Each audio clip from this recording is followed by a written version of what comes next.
నేర్చుకున్నాం. తర్వాత లైంగిక ప్రత్యుత్పత్తిలోని సంఘటనలు. అంటే లైంగిక ప్రత్యుత్పత్తి జరగడం అంటే ఏంటి? రెండు భిన్న జీవులు అంటే స్త్రీ పురుష జీవులు లేదా రెండు రకాల సంయోగ బీజాలు కలిసి సంయోగం జరగడం వల్ల కొత్త జీవి ఏర్పడుతుంది. సో దాన్నే లైంగిక ప్రత్యుత్పత్తి అంటాం. సో ఈ లైంగిక ప్రత్యుత్పత్తి జరగడం వల్ల అంటే జరుగుతున్నప్పుడు అందులో కొన్ని సంఘటనలు ఉంటాయి. సో లైంగిక ప్రత్యుత్పత్తి జరిగేటప్పుడు లేదా లైంగిక ప్రత్యుత్పత్తిలోని సంఘటనలు. సో లైంగిక ప్రత్యుత్పత్తి జరిగేటప్పుడు మొదటగా ఫలదీకరణకు పూర్వ సంఘటనలు. ఫలదీకరణకు పూర్వ సంఘటనలు అంటే ఈ రెండు స్త్రీ పురుష సంయోగ బీజాల కలయిక జరగకముందే దాన్ని ఏమంటాం? ఫలదీకరణ పూర్వ సంఘటన. సో ఫలదీకరణ పూర్వ సంఘటనలో మొదటిది సంయోగ బీజాల సంయోగం. సంయోగ బీజాల సంయోగం. సో మొక్కల్లో రెండు రకాల సంయోగ బీజాలు ఉత్పత్తి అవుతాయి. మొక్కల్లో రెండు రకాల సంయోగ బీజాలు ఉత్పత్తి అవుతాయి. ఒకటి స్త్రీ, రెండవది పురుష. సో స్త్రీ సంయోగ బీజాలు, పురుష సంయోగ బీజాలు. సో రెండు రకాల సంయోగ బీజాలు ఉత్పత్తి అవుతాయి. సో దాన్నే సంయోగ బీజాల జననం లేదా సంయోగ బీజాల యొక్క ఉత్పత్తి అంటాం. సో సంయోగ బీజాల సంయోగంలో రెండు స్త్రీ పురుష సంయోగ బీజాలు ఏర్పడాలి. సో రెండు సంయోగ బీజాల కలయిక జరగడం వల్ల సంయోగ జననం అంటారు. సో మొక్కల్లో స్త్రీ పురుష సంయోగ బీజాల కలయికనే సంయోగ బీజ సంయోగం అంటాం. సో మొక్కల్లో స్త్రీ సంయోగ బీజాలు ఉంటాయి, పురుష సంయోగ బీజాలు. రెండు భిన్న సంయోగ బీజాలు ఎక్కడి నుంచి ఉత్పత్తి అవుతున్నాయి? మొక్కల్లో పుష్పం నుంచి ఉత్పత్తి అవుతాయి. స్త్రీ పురుష సంయోగ బీజాలు అనేవి ఒకేసారి ఉత్పత్తి జరగడాన్నే సంయోగ బీజ జననం అంటారు. సో ఈ సంయోగ బీజ జననం జరిగిన తర్వాత ఏం కావాలి? మళ్ళీ ఇక్కడ ఏముంది? సంయోగ బీజాల సంయోగం. సంయోగ బీజాల సంయోగంలో రెండు సంయోగం అంటే ఏంటి? కలయిక లేదా కలవడం. సో సంయోగ బీజాల సంయోగం స్త్రీ పురుష సంయోగ బీజాలు కలిసినప్పుడు రెండు కూడా ఒకే రకమైన లేదా ఒకే మాదిరిగా ఉండే సంయోగ బీజాలు ఉత్పత్తి అయితే దాన్ని సమ సంయోగ బీజాలు అంటారు. సో రెండు సంయోగ బీజాలు కూడా ఒకే రకంగా ఉండి ఒకే మాదిరిగా పోలికను కలిగి ఉంటే దాన్ని సమ సంయోగ బీజాలు అంటారు. అంటే ఇక్కడ ఉత్పత్తి అయిన స్త్రీ పురుష సంయోగ బీజాలు రెండు కూడా ఆకారంలో పరిమాణంలో ఒకే విధంగా ఉంటే దాన్ని సమ సంయోగ బీజాలు అంటారు. సమ సంయోగ బీజాలు అంటారు. సో ఈ సమ సంయోగ బీజాలు చూడడానికి ఒకే పోలిక ఒకే ఆకారాన్ని కలిగి ఉంటాయి. సో దాన్ని ఏమంటారు? సమ సంయోగ బీజాలు. సో ఈ సమ సంయోగ బీజాలు అనేవి క్లాడోఫోరా అనే జీవిలో ఉంటుంది. సో ఆ క్లాడోఫోరా అనే జీవిలో ఇక్కడ చూడండి రెండు సంయోగ బీజాలు కూడా ఒకే మాదిరిగా ఉంటాయి. సో చూడడానికి రెండు కూడా ఒకే మాదిరిగా కవలల్లాగా ఉండడం. సో దాన్ని ఏమంటాం? సమ సంయోగ బీజాలు అంటారు. రెండవది భిన్న సంయోగ బీజాలు. భిన్న సంయోగ బీజాలు. సో ఈ భిన్న సంయోగ బీజాలు అంటే రెండు రకాల లేదా రెండు భిన్న సంయోగ బీజాలు ఉత్పత్తి జరగడాన్నే భిన్న సంయోగ బీజాలు అంటారు. సో ఈ భిన్న సంయోగ బీజాలు అనేవి కూడా చూడ్డానికి ఏ విధంగా ఉన్నాయి? ఇది ఒకటి, ఇది రెండోది. సో ఒకటేమో ఈ విధంగా పెద్దగా ఉండి గుండ్రంగా ఉండి మధ్యలో కేంద్రకాలు, రెండోదేమో ఇలా చిన్నగా ఉంటుంది. సో ఈ విధంగా రెండు కూడా ఒకే ఆకారం ఒకే పరిమాణం లేకుండా భిన్నంగా ఉన్నాయి కాబట్టి ఈ సంయోగ బీజాలు రెండు చూడడానికి ఒకే పోలిక కలిగి లేవు కాబట్టి దీన్ని భిన్న సంయోగ బీజాలు అంటారు. సో ఈ భిన్న సంయోగ బీజాల భిన్న సంయోగ జననం ఎందులో ఉంటుందంటే ఫ్యూకస్ అనే మొక్కలో జరుగుతుంది. సో ఫలదీకరణ పూర్వ సంఘటనలో మొదటిది సంయోగ బీజాల సంయోగం. సో సంయోగ బీజాల సంయోగంలో లేదా సంయోగ బీజ జననం అంటారు దాన్ని. సంయోగ బీజ జననం. సో సంయోగ బీజ జననం అంటే ఏంటి? ఉత్పత్తి అవడం. రెండు రకాల సంయోగ బీజాలు ఉత్పత్తి అవుతున్నాయి. ఆ రెండు కూడా ఒకే విధంగా చూడడానికి ఆకారం పరిమాణం కలిగి ఉంటే దాన్ని సమ సంయోగ బీజ జననం. అలా కాకుండా రెండు వేరువేరుగా రెండు భిన్నంగా రెండు భిన్న పరిమాణంలో ఉంటే దాన్ని భిన్న సంయోగ బీజ జననం అంటారు. సమసంయోగ బీజ జననం అనేది క్లాడోఫోరాలో ఉంటుంది, భిన్న సంయోగ బీజ జననం అనేది ఫ్యూకస్లో ఉంటుంది. అది సంయోగ బీజాల జననం. తర్వాత రెండవది జీవులలో లైంగికత్వం. జీవులలో లైంగికత్వం. సో జీవులు అంటే ఇక్కడ ఎన్ని జీవులు ఉన్నాయి? 2 జీవులు, కాబట్టే జీవుల్లో లైంగికత్వం అంటున్నాం. సో ఈ జీవుల్లో లైంగికత్వం అనేది, సో మొక్కల్లో పుష్పం ఉంది, ఆ పుష్పంలో పుష్పాన్ని ఆవరించి లేదా దాన్ని కప్పుతూ 4 వలయాలు లేదా 4 భాగాలు ఉంటాయి. పుష్పాన్ని కప్పుతూ 4 భాగాలు ఉంటాయి. ఏంటవి? రక్షక పత్రావళి, ఆకర్షణ పత్రావళి, కేసరావళి, అండకోశం. ఈ 4 భాగాలు మనకు ఒక పుష్పం యొక్క అడ్డుకోత చూస్తే అందులో మనకు కనిపించే భాగాలు. సో బయటి వైపు ఉండే పుష్పం యొక్క బయటి వైపు ఉండే వలయం లేదా బయటి వైపు ఉండే భాగం రక్షక పత్రావళి. ఈ రక్షక పత్రావళి పేరులోనే ఉంది. ఏం చేస్తుంది? పుష్పంలో ఉండే మిగిలిన భాగాలన్నింటినీ, ఆకర్షణ పత్రావళి, కేసరావళి, అండకోశాలన్నింటినీ కప్పుతూ రక్షక కవచంగా పనిచేస్తుంది. ఇది లేత ఆకుపచ్చ రంగులో ఉంటుంది. రక్షక పత్రావళి పుష్పంలో ఆకుపచ్చ రంగులో ఉంటుంది. తర్వాత రెండవ వలయం లేదా రెండవ భాగం, పుష్పంలో ఉండే రెండవ వలయం లేదా రెండవ భాగం ఆకర్షణ పత్రావళి. ఆకర్షణ పత్రావళి అనేది వివిధ రంగుల్లో ఉంటూ ఆకర్షణీయంగా ఉంటుంది. సో ఇది వివిధ రంగుల్లో ఉండడం వల్ల కలిగే లాభం ఏంటంటే మొక్కల్లో ప్రత్యుత్పత్తి జరగడానికి కావలసిన కీటకాలను, తర్వాత తేనెటీగలను ఆకర్షించడానికి ఈ ఆకర్షణ పత్రావళి వివిధ రంగుల్లో ఉంటుంది. తర్వాత 3వ వలయం కేసరావళి. పుష్పంలో ఉండే 3వ వలయం కేసరావళి. సో కేసరావళి అనేది పుష్పంలో ఉండే పురుష ప్రత్యుత్పత్తి నిర్మాణం. ఇది తెలియజేయడానికే ఇవన్నీ చెప్పాల్సి వచ్చింది. సో కేసరావళి అనేది పుష్పంలో ఉండే పురుష ప్రత్యుత్పత్తి నిర్మాణం. తర్వాత కేసరావళి అనేది పుష్పంలో ఉండే 3వ భాగం లేదా 3వ వలయం. సో కేసరావళిలో మళ్ళీ కేసరావళి ఈ విధంగా ఉండి ఇది కేసర దండం, దానిపైన ఉండేది పరాగకోశం. సో కేసరావళిలో కేసరాలు దాంట్లో 2 భాగాలు ఉంటాయి. ఒకటి కేసర దండం, కాడ వంటి నిర్మాణాన్ని కేసర దండం అంటారు. ఆ కాడ వంటి ఉండే నిర్మాణం పైన ఉండే మొగ్గ వంటి నిర్మాణాన్ని లేదా సంచి వంటి నిర్మాణాన్ని పరాగ కోశం అంటారు. సో ఈ పరాగ కోశం నుంచే పరాగరేణువులు ఉత్పత్తి అవుతాయి. పుష్పంలో ఉండే కేసరావళి నుంచి పరాగకోశం, ఆ పరాగకోశం అభివృద్ధి చెందిన తర్వాత లేదా పక్వ స్థితికి వచ్చిన తర్వాత ఈ పరాగకోశం అనే సంచి పగిలి అందులో నుంచి మనకు పరాగకోశాలు విడుదలవుతాయి. పరాగకోశాలు. సో కాబట్టి ఈ పరాగరేణువులు లేదా పరాగకోశాలు అనేవి పుష్పంలో పురుష ప్రత్యుత్పత్తి నిర్మాణాలు లేదా అవయవం. తర్వాత పుష్పంలో ఉండే అన్నిటికంటే లోపల ఉండే వలయం అండకోశం. సో ఈ అండకోశంలో ఈ అండకోశాన్నే మనం పుష్పంలోని స్త్రీ ప్రత్యుత్పత్తి నిర్మాణం అంటాం. స్త్రీ ప్రత్యుత్పత్తి నిర్మాణం. సో పుష్పంలో పురుష ప్రత్యుత్పత్తి నిర్మాణమైన కేసరావళి, తర్వాత స్త్రీ ప్రత్యుత్పత్తి నిర్మాణమైన అండకోశం ఉంటుంది. సో ఈ కేసరావళి నుంచి పరాగరేణువులు విడుదలై ఎక్కడికి చేరుతాయి? అండకోశంలో ఉండే కీలాగ్రం. ఇది కీలాగ్రం, ఇది కీలం, ఇది అండాశయం. సో అండాశయంలో అండాలు ఉంటాయి.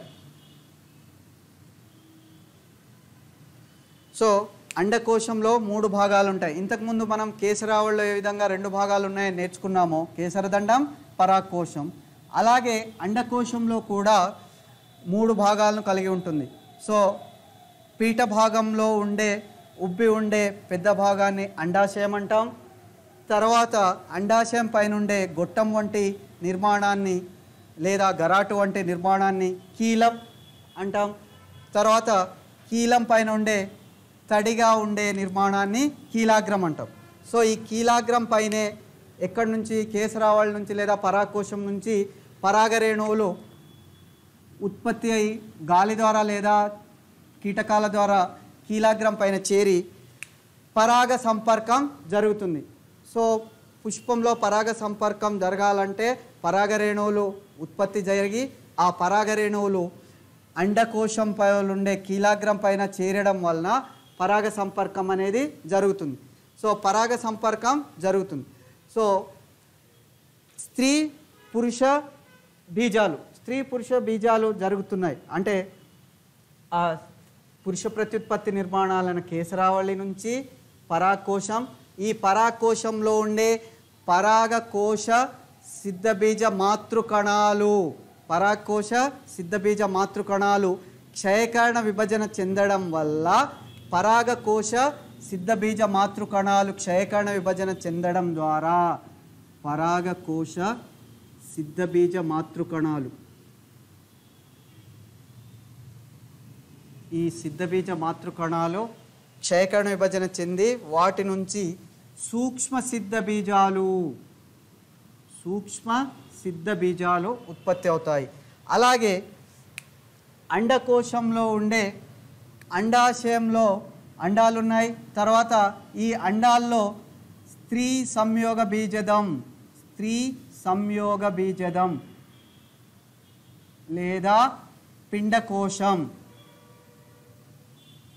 సో ఈ పిండకోశంలో పిండకోశ పిండకోశం యొక్క మాతృకణాలు క్షయకరణ విభజన చెందడం వల్ల పిండకోశ మాతృకణాల క్షయకరణ విభజన ద్వారా స్థూల సిద్ధ బీజాలు ఉత్పత్తి అవుతాయి. సో ఈ విధంగా పుష్పంలో సూక్ష్మ సిద్ధ బీజాలు, స్థూల సిద్ధ బీజాలు ఉన్నాయి. సూక్ష్మ సిద్ధ బీజాలు ఎక్కడి నుంచి ఉత్పత్తి అవుతున్నాయి? మనకు పరాగకోశంలో ఉండే సిద్ధ బీజ మాతృకణాల క్షయకరణ విభజన చెందినప్పుడు సూక్ష్మ సిద్ధ బీజాలు ఉత్పత్తి అవుతాయి. అలాగే పిండకోశం యొక్క మాతృకణాలు క్షయకరణ విభజన చెందడం ద్వారా స్థూల సిద్ధ బీజాలు ఉత్పత్తి అవుతాయి. సో ఈ విధంగా రెండు సిద్ధ బీజాలు, సూక్ష్మ సిద్ధ బీజాలు, స్థూల సిద్ధ బీజాలు, స్థూల సిద్ధ బీజాలు ఈ రెండు కలిసి సూక్ష్మ సిద్ధ బీజం ఏమింది? ఇది పురుష, ఇదేమో స్త్రీ. సూక్ష్మ సిద్ధ బీజం ఏమో పురుష ప్రత్యుత్పత్తి నిర్మాణంగా ఉంటుంది. అలాగే స్థూల సిద్ధ బీజ మాతృకణం ఏమో స్త్రీ బీజకణం లేదా అండంగా మారుతుంది. సో ఈ సూక్ష్మ స్థూల సిద్ధ బీజాల ఉత్పత్తి ఈ విధంగా వాటి యొక్క సిద్ధ బీజ మాతృకణాల యొక్క క్షయకరణ విభజన చెందడం ద్వారా ఉత్పత్తి అవుతాయి. సో ఈ విధంగా ఈ సూక్ష్మ స్థూల సిద్ధ బీజాల ఉత్పత్తి అనేది జరుగుతుంది.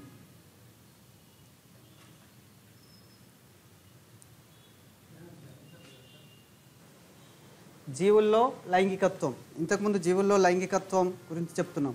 సో లైంగికత్వం అంటే ఏది? స్త్రీ పురుష జీవులు. సో ఒకే మొక్క పైన స్త్రీ పురుష పుష్పాలు లేదా స్త్రీ పురుష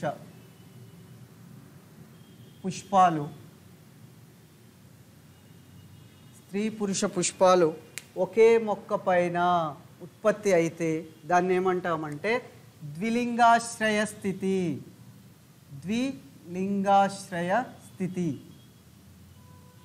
సో ఒకే మొక్క పైన స్త్రీ పురుష పుష్పాలు ఏర్పడితే లేదా ఉత్పత్తి అయితే అటువంటి సంఘటన లేదా అటువంటి పరిస్థితినే ద్విలింగాశ్రయ స్థితి అంటారు. సో ఒకే మొక్క పైన స్త్రీ పురుష పుష్పాలు ఉత్పత్తి అయ్యే విధానాన్నే ద్విలింగాశ్రయ స్థితి అంటారు. సో ఈ ద్విలింగాశ్రయ స్థితికి ఉదాహరణ కొబ్బరి,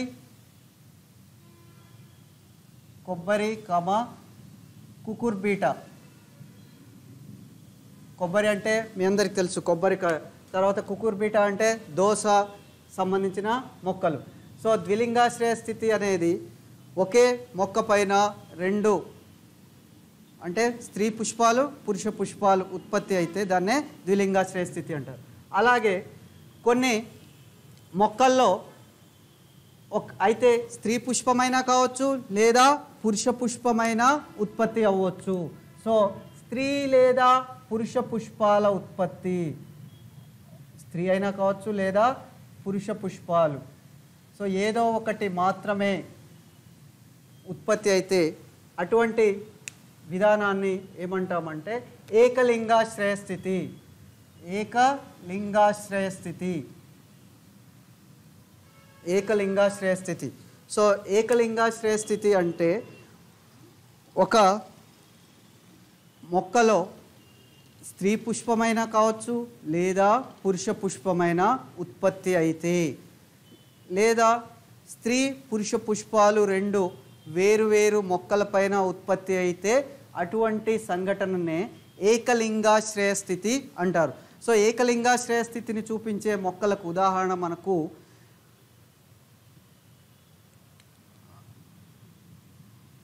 ఖర్జూరం, తర్వాత బొప్పాయి. ఖర్జూరం మొక్క తర్వాత బొప్పాయి, ఈ రెండు మొక్కల్లో ఏకలింగాశ్రయ స్థితి అంటే ఒకే రకమైన పుష్పాలు, అది స్త్రీ పుష్పమైనా కావచ్చు పురుష పుష్పమైనా కావచ్చు. సో స్త్రీ పురుష పుష్పాలు రెండు కూడా వేరువేరు మొక్కలపైన అభివృద్ధి చెందితే దాన్ని ఏమంటామంటే ఏకలింగాశ్రయ స్థితి అంటారు.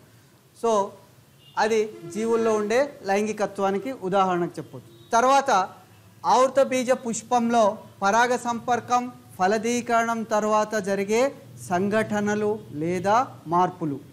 ఆవృత బీజ పుష్పంలో పరాగ సంపర్కం జరిగిన తర్వాత ఫలదీకరణం జరిగిన తర్వాత ఏర్పడే సంఘటనలు లేదా మార్పులు.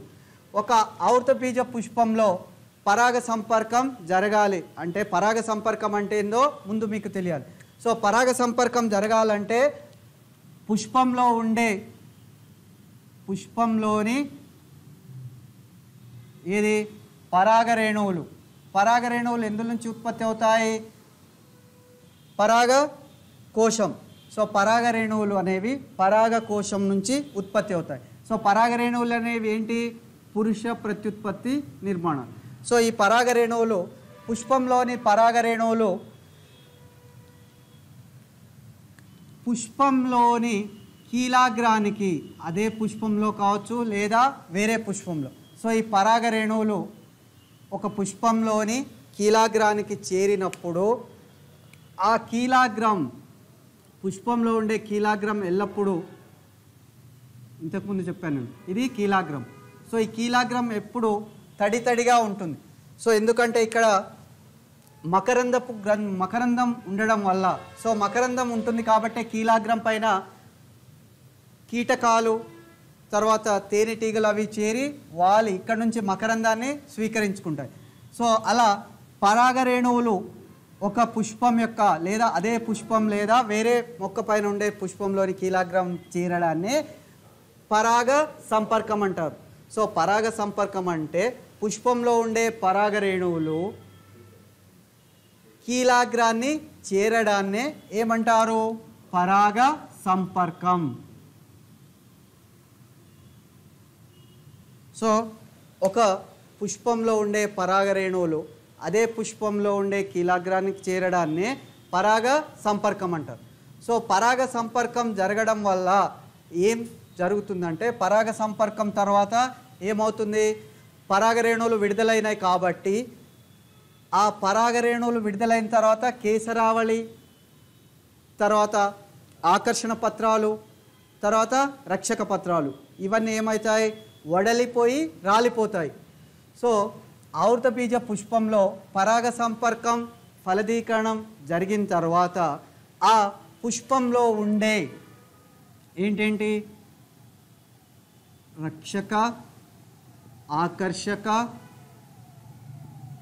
తర్వాత కేసరావళి ఏమవుతున్నాయి? వడలిపోయి అంటే వాడిపోయి రాలిపోతాయి.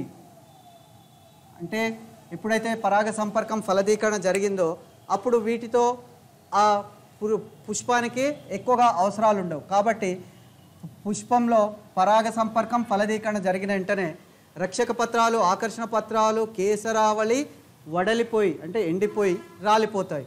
తర్వాత అలాగే ఆ పుష్పంలో ఎప్పుడైతే పరాగ సంపర్కం ఫలదీకరణ జరిగిందో అంటే ఫలదీకరణ జరిగినప్పుడు ఏమవుతుంది, పరాగ సంపర్కం జరిగిన తర్వాత ఇక్కడ పరాగరేణువులు వచ్చి కీలాగ్రం పైన చేరి కీలాగ్రం పైన తడిగా ఉండడం వల్ల ఇక్కడ పరాగరేణువులు మొలకెత్తాయి. మొలకెత్తి పరాగనాళాన్ని ఈ విధంగా పరాగరేణువులు మొలకెత్తి ఒక పరాగనాళాన్ని ఉత్పత్తి చేస్తాయి. ఆ పరాగనాళం ఎక్కడి నుంచి, ఈ కీలం గుండా, కీలం ద్వారా అండాశయంలో ఉండే అండంలోనికి చేరుతుంది. ఏది, కీలాగ్రం. సో కీలం పైన ఉత్పత్తి పెరిగిన లేదా మొలకెత్తిన పరాగనాళం కీలం గుండా ప్రయాణించి అండంలోకి అండాశయంలో ఉండే అండంలోనికి చేరుతుంది. సో అండంలోకి చేరిన తర్వాత ఈ పరాగనాళం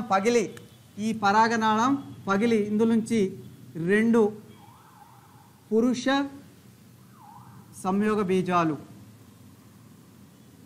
లేదా పురుష బీజాలు ఉత్పత్తి అవుతాయి. ఎప్పుడైతే పరాగ సంపర్కం జరిగిన తర్వాత ఈ కీలాగ్రం పైన పరాగరేణువులు మొలకెత్తి పరాగనాళాన్ని ఉత్పత్తి చేసి ఆ పరాగనాళం కీలం ద్వారా అండాశయంలో ఉండే అండంలోనికి చేరి ఎప్పుడైతే అండంలోకి చేరుతుందో ఆ అండంలో ఏముంటుంది, ఇంతకుముందు పిండకోశం ఉంటుందని చెప్తాం. సో ఆ పిండకోశంలోకి చేరిన తర్వాత పరాగనాళం పగిలి 2 పురుష సంయోగ బీజాలు లేదా పురుష బీజ కణాలను ఉత్పత్తి చేస్తుంది. అందులో మొదటి పురుష బీజ కణం స్త్రీ బీజ కణంతో, మొదటి పురుష బీజ కణం లేదా మొదటి పురుష సంయోగ బీజం స్త్రీ బీజ కణంతో కలయిక చెందడం వల్ల ఏమవుతుంది, సంయుక్త సంయోగం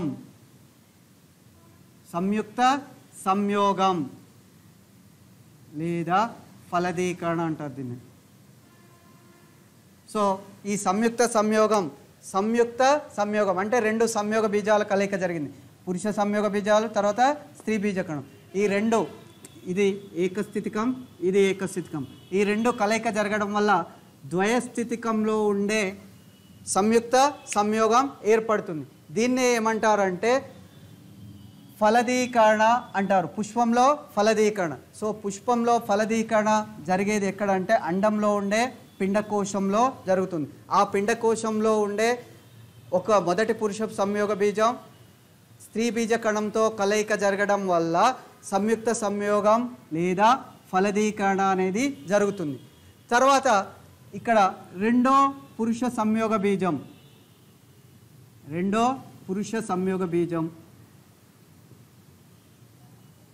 ధ్రువ కేంద్రకాలు. సో ఈ ధ్రువ కేంద్రకాలు అనేది ద్వయస్థితికంలో ఉంటాయి. కాబట్టి ఈ రెండో పురుష సంయోగ బీజం ఏకస్థితికం, తర్వాత ఈ ధ్రువ కేంద్రకాలు ద్వయస్థితికం. ఈ రెండూ కలిసి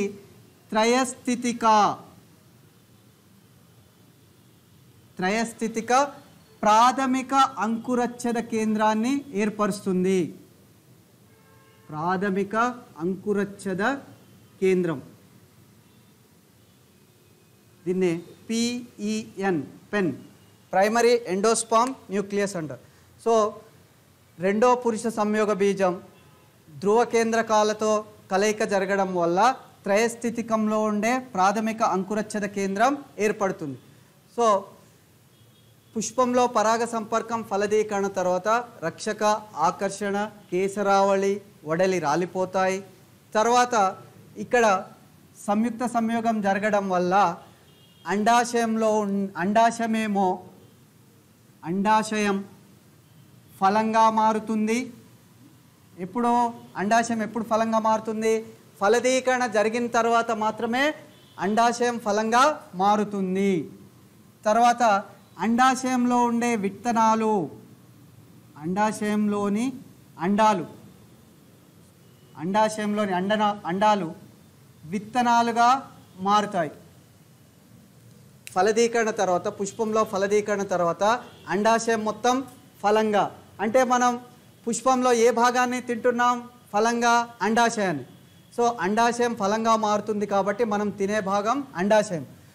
అయితే అండాశయంలో ఉండే అండాలు విత్తనాలుగా మారుతాయి. అండాశయంలో ఉండే అండాలు విత్తనాలుగా మారుతాయి. తర్వాత అండాశయం చుట్టూ ఉండే అండకవచం విత్తన కవచంగా మారుతుంది. అండకవచం విత్తన కవచంగా మారుతుంది. సో ఈ విధంగా ఆవర్తబీజ పుష్పంలో పరాగ సంపర్కం, ఫలదీకరణం తర్వాత ఈ మార్పులు జరుగుతాయి. ఏ మార్పులు? రక్షక, ఆకర్షణ, కేసరావళి పత్రాలు, రక్షక పత్రాలు, ఆకర్షణ పత్రాలు, కేసరావళి అనేవి వడలిపోయి రాలిపోతాయి. తర్వాత ఎప్పుడైతే పరాగ సంపర్కం, ఫలదీకరణ జరుగుతుందో దాని వెంటనే అండాశయం ఫలంగా మారుతుంది. అండాశయంలో ఉండే అండాలు విత్తనాలుగా మారుతాయి. తర్వాత అండాశయం చుట్టూ ఉండే అండకవచం విత్తన కవచంగా మారుతుంది. ఈ విధంగా ఆవర్తబీజ పుష్పంలో పరాగ సంపర్కం, ఫలదీకరణం తర్వాత ఈ మార్పులు సంభవిస్తాయి.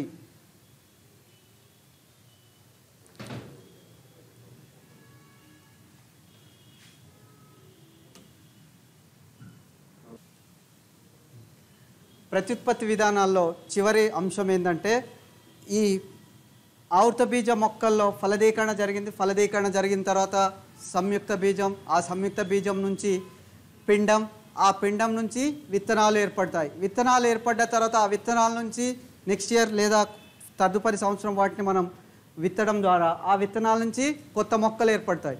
సో కొత్త మొక్కలు ఏర్పడుతున్నప్పుడు ఆ ఆవర్తబీజ మొక్కల్లో జీవిత చక్రం ఏ విధంగా ఉంటుంది అనేది చూద్దాం. ఆవర్తబీజ మొక్కల్లో జీవిత చక్రం, ఆవర్తబీజ మొక్కల్లో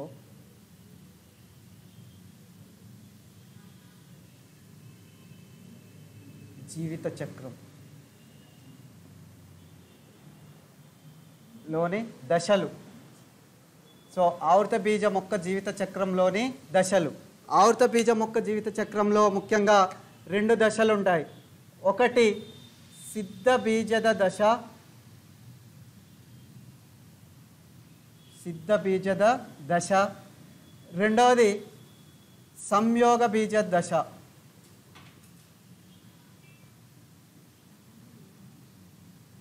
సో ఆవర్తబీజ మొక్క జీవిత చక్రంలో ముఖ్యంగా 2 దశలు ఉన్నాయి. ఒకటి సిద్ధ బీజ దశ. సిద్ధ బీజ దశ అనేది ద్వయస్థితికంలో ఉంటుంది. సిద్ధ బీజ దశ అనేది ద్వయస్థితిక దశ. అలాగే 2n అని రాశాను, అది ద్వయస్థితికం. సో ద్వయస్థితిక దశ. సో ఆవర్తబీజ మొక్క జీవిత చక్రంలో సిద్ధ బీజ దశ అనేది మొదటి దశ లేదా ప్రారంభ దశ. ఈ దశ ఎల్లప్పుడూ ద్వయస్థితికంగా ఉంటుంది. తర్వాత ఇది ఆవర్తబీజ మొక్క జీవిత చక్రంలో ఉండే ప్రారంభ దశ లేదా దాంట్లో ఉండే ముఖ్యమైన ప్రముఖమైన దశ ఏదంటే సిద్ధ బీజద దశ. ఆవర్తబీజ మొక్క జీవిత చక్రంలో ఉండే ప్రారంభ దశ లేదా ప్రబలమైన దశ అంటే ముఖ్యమైనది. ప్రబలమైన అంటే చాలా ఇంపార్టెంట్ లేదా ముఖ్యమైన దశ. సో ఆవర్తబీజ మొక్క జీవిత చక్రంలో 2 దశలు ఉన్నాయి. అందులో మొదటిది సిద్ధ బీజ దశ. ఇది ఎల్లప్పుడూ ద్వయస్థితికంగా ఉంటుంది. అలాగే ఇది ఆవర్తబీజ మొక్క జీవిత చక్రంలో ప్రారంభ దశ లేదా ప్రబలమైన దశ. అలాగే ఈ సిద్ధ బీజ దశ అనేది ఏం చేస్తుందంటే పుష్పాలను ఉత్పత్తి చేస్తుంది. పుష్పాలను ఉత్పత్తి చేస్తుంది. సో పుష్పాలను ఉత్పత్తి చేస్తుంది అంటే ఆ పుష్పాలు ఉత్పత్తి అయ్యి ఆ పుష్పాల నుంచి పరాగరేణువులు కీలాగ్రానికి చేరుతాయి. కీలాగ్రానికి చేరడం వల్ల పరాగ సంపర్కం జరుగుతుంది. పరాగ సంపర్కం జరిగిన తర్వాత ఫలదీకరణ జరుగుతుంది. సో సిద్ధబీజ దశలో పుష్పాలను ఉత్పత్తి చేస్తుంది. ఏ దశ? ఆవర్తబీజ మొక్క జీవిత చక్రం యొక్క సిద్ధ బీజ దశ అనేది పుష్పాలను ఉత్పత్తి చేస్తుంది. సో ఈ పుష్పాలు అనేవి ఏంటి? ప్రత్యుత్పత్తి నిర్మాణాలు. మొక్కల్లో ఉండే ప్రత్యుత్పత్తి నిర్మాణం లేదా ప్రత్యుత్పత్తి అవయవం ఏది అంటే పుష్పాలు. కాబట్టి సిద్ధ బీజ దశ అనేది పుష్పాలను ఉత్పత్తి చేస్తుంది. తర్వాత సంయోగ బీజ దశ. ఏకస్థితిక దశ. ఇది సంయోగ బీజ దశ అనేది ఆవర్త బీజ మొక్కల యొక్క జీవిత చక్రంలో ఉండే ఏకస్థితికంలో ఉండే బహుకణయుతమైనప్పటికీ, ఇది బహుకణయుతమైనప్పటికీ ఎల్లప్పుడూ క్షీణించి ఉంటుంది.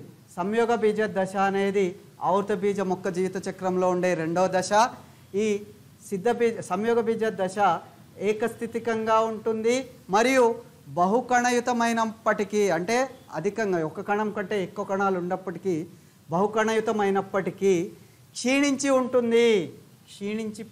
ఉంటుంది. కాబట్టి ఎవరి మీద ఆధారపడుతుంది? ఈ సిద్ధ బీజ దశ మీద ఆధారపడుతుంది. సంయోగ బీజ దశ క్షీణించి ఉంటుంది కాబట్టి ఎల్లప్పుడూ సిద్ధ బీజ దశ పైన ఆధారపడి తన జీవిత చక్రాన్ని పూర్తి చేసుకుంటుంది. సో సంయోగ బీజ దశ ఏకస్థితిక బహుకణయుతమైనప్పటికీ క్షీణించి ఉంటుంది కాబట్టి సిద్ధ బీజ దశ పైన ఆధారపడి తన జీవిత చక్రాన్ని పూర్తి చేసుకుంటుంది. సో తర్వాత సిద్ధ బీజ దశలో సిద్ధ బీజాలు ఉత్పత్తి అవుతాయి. సిద్ధ బీజాలు, సో స్థూల సిద్ధ బీజాలు ఇంతకుముందు చెప్పాను. స్థూల సిద్ధ బీజాలు, సూక్ష్మ సిద్ధ బీజాలు.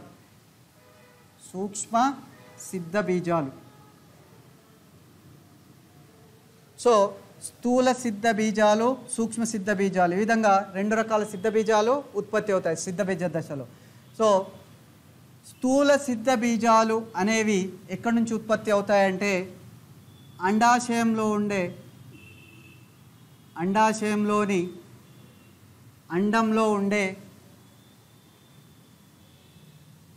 అండంలోని స్థూల సిద్ధ బీజ మాతృకణాలు.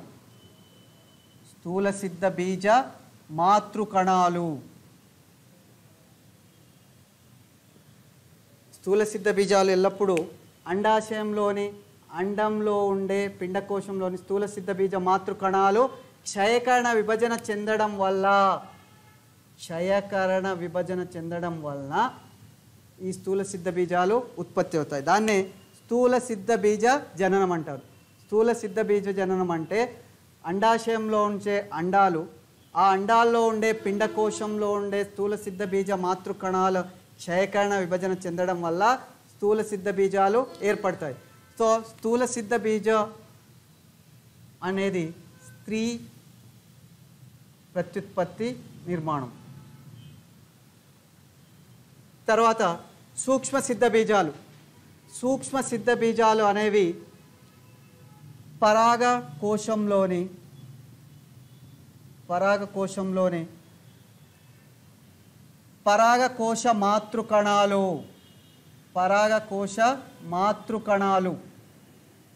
క్షయకరణ విభజన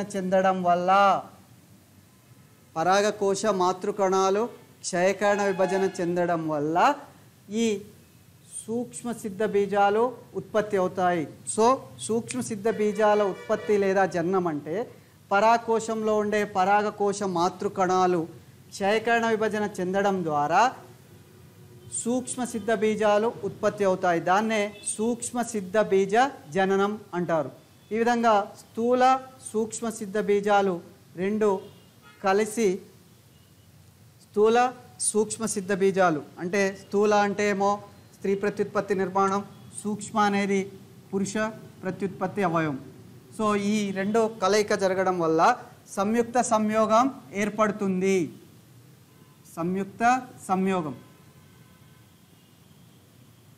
ఈ సంయుక్త సంయోగం లేదా దీన్నే ఫలదీకరణ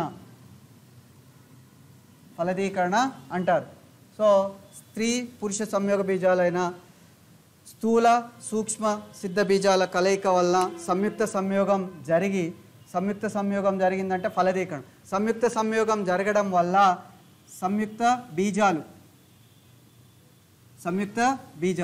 ఈ సంయుక్త బీజాల నుంచి పిండం అభివృద్ధి చెందుతుంది. ఈ పిండం నుంచి విత్తనాలు ఏర్పడతాయి. సో ఈ విధంగా ఆవర్త బీజ మొక్క జీవిత చక్రంలో రెండు ప్రముఖమైన దశలు ఉన్నాయి. సిద్ధ బీజ దశ ఒకటి, రెండవది సంయోగ బీజ దశ. సో సిద్ధబీజ దశ అనేది చాలా ముఖ్యమైన దశ. అదే ద్వయస్థితికమైన దశ లేదా ప్రబలమైన దశ. అది పుష్పాలను ఉత్పత్తి చేస్తుంది. తర్వాత సంయోగ బీజ దశ.